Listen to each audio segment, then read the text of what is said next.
No one knew, no cameras, no applause. Just Kobe Bryant and a boy fighting for his life. What happened that night was only revealed now, and it will move you. Subscribe now and uncover this incredible story. No cameras, no reporters, no social media posts. Just a quiet, unannounced visit that would change lives forever. On a cold winter evening, long after the stadium lights had dimmed and the roar of the crowd had faded, Kobe Bryant stepped into a place where his presence was never expected. A children's hospital, not as a celebrity, not as an athlete, but as a man with a mission. Few people knew what happened that night. The hospital staff was sworn to secrecy, and the families who witnessed it carried the memory in their hearts like a sacred treasure. For years, it remained just that, a whispered legend among those who had been there. Until now, until someone finally decided the world needed to know. What drives a man at the peak of his career to spend his nights in the quiet halls of a hospital? What did he see there that changed him forever? The answer is more powerful than any championship ring, more inspiring than any game-winning shot. It's a story of resilience, hope, and the unbreakable human spirit. That night, he didn't come to sign autographs or pose for pictures. He came to sit beside a young boy who had lost all hope. He came to share a moment of truth with a father who was preparing for the worst. And he came to remind everyone in that hospital of something they had forgotten. Greatness isn't just about what you achieve. It's about what you give. No one expected to see Kobe Bryant in that place. Some didn't even recognize him at first. He wore a simple hoodie, jeans, and a look of quiet determination. He wasn't there for attention. He was there for something much deeper. Something that would leave a mark far beyond the walls of that hospital. The truth is, Kobe had been coming here for years.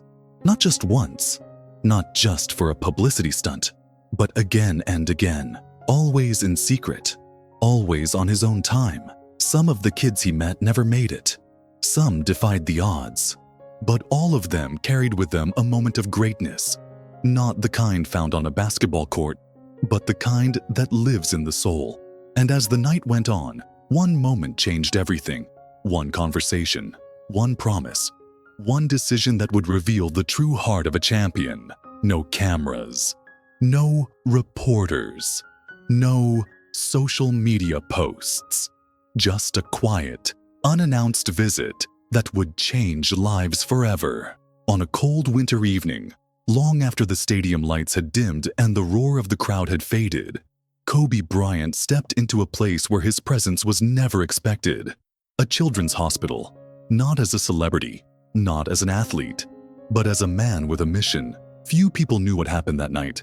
The hospital staff was sworn to secrecy, and the families who witnessed it carried the memory in their hearts like a sacred treasure. For years, it remained just that, a whispered legend among those who had been there. Until now, until someone finally decided the world needed to know. What drives a man at the peak of his career to spend his nights in the quiet halls of a hospital? What did he see there that changed him forever? The answer is more powerful than any championship ring, more inspiring than any game-winning shot. It's a story of resilience, hope, and the unbreakable human spirit. That night, he didn't come to sign autographs or pose for pictures. He came to sit beside a young boy who had lost all hope. He came to share a moment of truth with a father who was preparing for the worst. And he came to remind everyone in that hospital of something they had forgotten. Greatness isn't just about what you achieve, it's about what you give. No one expected to see Kobe Bryant in that place. Some didn't even recognize him at first. He wore a simple hoodie, jeans, and a look of quiet determination. He wasn't there for attention. He was there for something much deeper, something that would leave a mark far beyond the walls of that hospital. The truth is, Kobe had been coming here for years. Not just once, not just for a publicity stunt, but again and again, always in secret, always on his own time. Some of the kids he met never made it. Some defied the odds. But all of them carried with them a moment of greatness. Not the kind found on a basketball court, but the kind that lives in the soul. And as the night went on, one moment changed everything. One conversation, one promise, One decision that would reveal the true heart of a champion. In the farthest corner of the pediatric ward, past rooms filled with soft murmurs and beeping monitors, there was a door that few entered. Inside, a boy named Elijah lay staring at the ceiling, his body frail, his spirit nearly broken. He had been in this hospital for months, fighting a battle that no child should ever have to fight. Once a joyful kid who lived for basketball, he now refused to touch the ball that sat untouched on his bedside table. Kobe paused at the doorway, sensing something different about this room. The air felt heavier, the silence deeper. He stepped inside, pulling up a chair beside Elijah's bed. The boy didn't turn his head, didn't acknowledge him. He had stopped believing in miracles, stopped believing in hope. Kobe knew that look well. It was the look of someone who had lost the will to fight. For a long moment, neither of them spoke. Then, Kobe reached for the basketball and began spinning it slowly on his fingertip. The motion was hypnotic, steady. "You know," Kobe finally said, "there was a time I almost walked away from the game." Elijah's eyes flickered, just for a second, but he remained silent. Kobe leaned forward, resting his elbows on his knees. "I was 17, my first year in the league. I had a game so bad, I felt like I didn't belong. Airballs, turnovers. I let my team down. I wanted to disappear." He let the words settle in the air before continuing. "But you know what my dad told me that night? He said, if you want to be great, you have to be willing to fail. And if you're willing to fail, you'll always get another shot." Elijah swallowed, his fingers twitching slightly against the sheets. He wanted to believe those words, but life had been cruel. "It's different," he whispered, his voice barely audible. "I don't get another shot." His illness had stolen his strength, his future, his dreams. What was left to fight for? Kobe set the ball down gently on Elijah's lap. "You don't need to play again to be great. Greatness isn't about how many points you score or how many games you win. It's about the fight. It's about pushing forward when everything tells you to stop. You still have that choice." Elijah stared at the ball for a long moment. His fingers, once so used to gripping it with ease, trembled as they traced the familiar grooves. A tear slipped down his cheek, but for the first time in months, it wasn't from fear or frustration. It was from something deeper, something like hope. Kobe saw it, the shift, the spark. He knew this moment wasn't about basketball. It wasn't about winning or losing. It was about reminding this boy and himself that the fight is what defines us. And in that quiet hospital room, with nothing but the hum of machines in the background, a promise was made, one that neither of them would ever forget. The days that followed were different. The hospital staff noticed it first. Elijah, who once refused to speak, now greeted the nurses with quiet nods. The boy who never left his bed now asked to sit up. It wasn't a miracle, not yet, but it was something close. Kobe kept coming back, slipping into the hospital unnoticed, staying for hours. They talked about basketball, about life, about what it meant to push through pain. And slowly, Elijah started to believe again. Then, one evening, as Kobe was about to leave, a nurse rushed toward him. Her face was tense, her voice urgent. "It's Elijah. Something's wrong." Kobe didn't hesitate. He turned back, his heartbeat suddenly heavy in his chest. When he entered the room, he saw it. The boy who had fought so hard, now pale and weak, struggling for breath. Machines beeped in frantic rhythm as doctors surrounded his bed. Kobe stood frozen, watching as the fight he had seen in Elijah's eyes just hours ago seemed to slip away. The same boy who had gripped a basketball with newfound hope now lay still, his hands limp against the sheets. For the first time in a long time, fear gripped Kobe. He had promised this kid a future. Had he given him false hope? Had he told him to fight for something that was already slipping away? A doctor turned to Kobe, recognizing the helplessness in his expression. "His body's tired. He's been holding on, but..." He didn't need to finish the sentence. The words hung in the air, heavy, suffocating. Kobe stepped forward, reaching for Elijah's hand. It was cold, but he squeezed it anyway. "Hey!" He whispered, "You're not done yet." The words were firm, unshaken. "You're a fighter, and fighters don't quit." He didn't know if Elijah could hear him, didn't know if the boy was even aware of his presence. But he had to believe, because if he didn't, who would? For what felt like forever, the room was silent, except for the sound of the machines and the shallow rise and fall of Elijah's chest.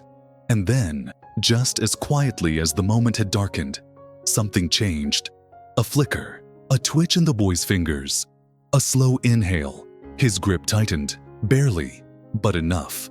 Enough for Kobe to know that Elijah had heard him. Enough to know that somehow, against all odds, the fight wasn't over. Doctors rushed in, working quickly, their movements urgent but controlled. Kobe stepped back, his heart pounding. He had spent years under the brightest lights, had faced pressure that few could understand. But nothing, not a Game 7, not a buzzer beater, had ever felt as important as this. And as the medical team worked, as the machines beeped in steady rhythm once more, Kobe whispered one last promise. "I'll be back. And when I do, I want to see you holding that ball again." Because now, the battle wasn't just Elijah's, it was theirs. Kobe left the hospital that night, different from the man who had entered. He had spent years chasing greatness, pushing his body, his mind, his willpower to the edge. But here, in a quiet hospital room, he had witnessed a different kind of greatness, one that had nothing to do with championships or records. It was the kind that existed in silence, in struggle, in the refusal to give up even when the odds were impossible. As he drove through the city, the streets blurred past him, but his mind was stuck in that moment. Elijah's hand gripping his, the fragile heartbeat that refused to stop. He had always thought of himself as relentless, someone who never backed down from a challenge. But tonight, he had seen a fight that put his own to shame. This boy, who had every reason to give up, had chosen instead to hold on. He thought about the games he had lost, the injuries he had fought through, the nights he had spent in the gym, pushing himself until his legs gave out. And then he thought about Elijah, fighting not for trophies or glory, but for one more day, one more breath. What was true strength? Was it the ability to dominate on the court? Or was it the quiet resilience of a boy who simply refused to let go? Something inside him shifted. Basketball had always been his purpose, his obsession, his life. But for the first time, he wondered if it had all been leading him to something greater. Maybe his legacy wasn't just about what he did on the court. Maybe it was about moments like these. Moments where he could use everything he had learned to lift someone else up. He pulled into his driveway, the house dark and still. Vanessa and the kids were asleep, unaware of the night he had just lived. He stood in the silence, feeling the weight of it all settle in his chest. He had spent his whole career fighting for greatness, chasing an unrelenting standard of excellence. But tonight, he had seen a different kind of greatness, one that wasn't measured in points or wins, but in heart. The next morning, before heading to practice, he made a stop, a sporting goods store. He walked through the aisles, past shelves lined with pristine basketballs, and picked one up. It wasn't for him. It was for Elijah, a promise, sealed in leather and laces. When he placed it on the counter, the cashier smiled. "Nice choice," she said. Kobe only nodded, because he knew that this wasn't just a gift. It was a message, a reminder, a challenge. When he walked back into that hospital, he wasn't just going to visit Elijah. He was going to make sure that boy knew his fight wasn't over, and neither was his own. Days passed, then a week. Every morning, Kobe woke up wondering the same thing. Was Elijah still fighting? Had the boy kept his promise? The weight of that question sat heavy in his chest, lingering even as he stepped onto the court for practice. It was a strange feeling. He had played through pressure his entire life, had carried the weight of expectations, of legacies, of championships. But this was different. This wasn't about winning. This was about something bigger. Finally, the day came. He walked through the hospital doors, the smell of antiseptic and fresh linen filling his senses. Nurses smiled at him, some whispering excitedly as he passed, but he barely noticed. His focus was on one thing, one room, one boy. He turned the corner, exhaling a breath he hadn't realized he was holding, and then he stopped. The sight before him was one he never expected. Elijah wasn't in bed. He wasn't lying still, lost in a world of pain and exhaustion. He was sitting up, a blanket draped over his lap, and in his hands, gripping it with fingers that still trembled, still fought, was the basketball Kobe had brought him. Their eyes met, and for a moment, neither spoke. There was no need for words. The ball in Elijah's hands was enough. It was a statement, a declaration, a battle cry without sound. He had chosen. He had decided. Kobe stepped inside, pulling a chair close to the bed. "So?" he said, his voice softer than usual. "What's the plan?" Elijah exhaled a small laugh, shaking his head. "I don't know yet," he admitted, "but I want to fight." His voice wavered, but his grip on the ball tightened. "I don't want to just wait for things to happen. I want to try." Kobe leaned forward, resting his elbows on his knees. "That's all that matters," he said. "It's not about how fast or how strong. It's about the decision to keep going." He tapped the ball lightly. "And it looks like you've already made yours." A silence stretched between them, but it wasn't heavy. It wasn't the silence of fear, of uncertainty. It was something different, something full. Then Elijah spoke again, his voice barely above a whisper. "Will you come back?" Kobe's response was immediate. Always. He had spent his life keeping promises to teammates, to fans, to himself. But this was different. This was a promise that had nothing to do with basketball and everything to do with the reason he played in the first place. To push, to inspire, to remind the world that no fight is ever over until you decide it is. And as he left that hospital room, one thought stayed with him. Sometimes, the greatest victories don't happen on the court. They happen in the quiet moments, in the unseen battles, in the choice to keep moving forward, no matter what. Years passed, but some memories never fade. Elijah's fight became one of those memories, etched into Kobe's mind as deeply as any championship, any game-winning shot. He kept his promise, visiting Elijah whenever he could, checking in even when the world pulled him in 1,000 different directions. And every time he walked into that hospital room, Elijah was still fighting, still holding on, still choosing to play the hardest game of all. Kobe often thought about that first night. The night he almost lost hope in Elijah. The night he realized just how much strength existed beyond the court. He had spent his entire career believing that greatness was about skill, about dedication, about an unbreakable will to win. But Elijah had taught him something different. True greatness wasn't just about the battles you choose. It was about the ones you never expected, the ones that test your soul in ways you never imagined. One evening, after practice, Kobe sat alone in the gym, staring at the worn leather of a basketball in his hands. He thought about Elijah's hands gripping that ball for the first time. He thought about the promise they had made, and he realized something. Elijah had given him just as much as he had given the boy, maybe even more. Kobe never told the world this story. He never needed to. Some things aren't meant for cameras or headlines. Some stories are meant to live in the quiet spaces of the heart, shaping the way a person moves through the world.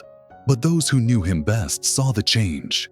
They saw it in the way he spoke to young players, in the way he mentored, in the way he carried himself, not just as an athlete, but as a man who had seen the true meaning of resilience. Elijah's fight didn't just change his own life, it changed Kobe's. It reminded him that legacies aren't built on trophies or statistics. They're built on the lives you touch, the hope you give, the moments you choose to show up, not as a legend, but as a human being. And so, long after he left the game, long after the final buzzer sounded on his career, this moment remained. A quiet hospital room, a boy who refused to give up, and a champion who walked away knowing that, for all the victories he had ever won, this was the one that truly mattered. Life is not measured by the moments that make headlines, but by the ones that change hearts. Kobe Bryant's legacy will forever be tied to basketball, to championships, to the relentless pursuit of excellence. But what many never knew was that his greatest victories didn't come from the court. They came from moments like this. Moments spent in the quiet corners of a hospital, reminding a young boy that his story wasn't over. Elijah's fight was more than just a battle against illness. It was a reminder of something deeper, something universal. We all face moments where we want to give up, where the weight of life feels unbearable. But true greatness isn't about never falling. It's about choosing to rise again, even when the odds seem impossible. It's about taking one more step, one more breath, one more shot, even when everything tells you not to. Kobe carried this lesson with him, not just as an athlete, but as a father, a mentor, a man who understood that real strength isn't loud. It doesn't always come in the form of victories or records. Sometimes it's found in a hospital bed, in a fragile hand gripping a basketball, in the quiet decision to keep fighting. And in the end, isn't that what we're all here to do? If there's one thing to take from this story, let it be this. Your greatest challenge is not what stands in front of you, but the choice you make in response to it. You don't have to be the strongest, the fastest, or the most talented. You just have to decide that you're not done, that your fight still matters. That, like Elijah, you will hold on, even when it hurts. Kobe Bryant left behind many lessons, but perhaps the most important one was this. Greatness isn't just about what you achieve. It's about what you inspire in others. And as long as we remember that, as long as we choose to fight for something greater than ourselves, his legacy will never fade. Because true legends are not just remembered for what they did, they are remembered for who they lifted up.